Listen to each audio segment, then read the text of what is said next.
Primeira leitura. Segunda carta de São Paulo aos Coríntios.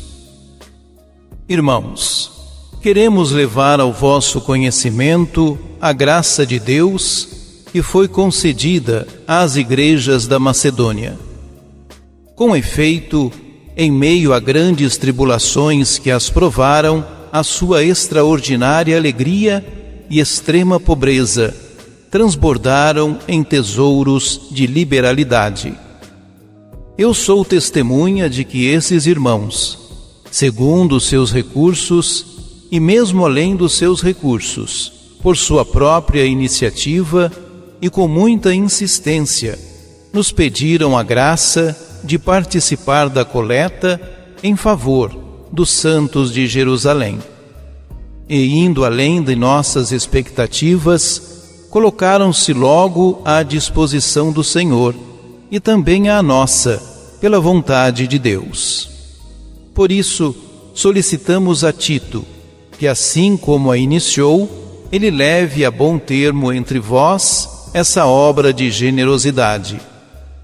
E como tendes tudo em abundância, fé, eloquência, ciência, zelo para tudo, e a caridade de que vós demos o exemplo.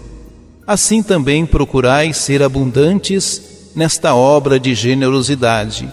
Não é uma ordem que estou dando, mas é para testar a sinceridade da vossa caridade que eu lembro a boa vontade de outros. Na verdade, conheceis a generosidade de nosso Senhor Jesus Cristo. De rico que era, tornou-se pobre por causa de vós, para que vos torneis ricos por sua pobreza. Palavra do Senhor.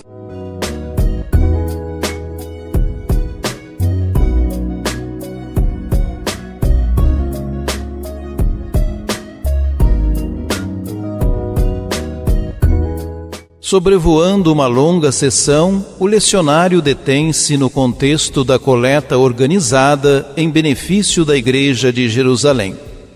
Essa coleta tinha sido iniciada com bons resultados entre os macedônios. Agora é a vez da comunidade de Corinto, onde, um ano antes, tinha surgido a feliz ideia. Paulo não quer mandar, apenas exorta à generosidade. Pode-se dizer que esta coleta é manifestação de um sentimento de internacionalidade e se manifesta de modo muito concreto ao nível da economia. A comunidade de Jerusalém estava em apuros econômicos. Apoiando-se em Tiago, irmão do Senhor, era bastante tradicionalista. Mas as comunidades da imigração mais abertas e economicamente mais fortes não a desprezaram e dispusera-se a ajudá-la.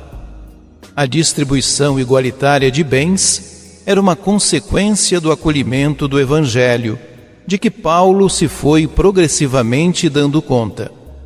Paulo tem confiança de que a coleta dê frutos também em Corinto, aduzindo razões de comunhão eclesial, de partilha de bens, de testemunho de gratidão para com Cristo que, sendo rico, se fez pobre, para nos enriquecer.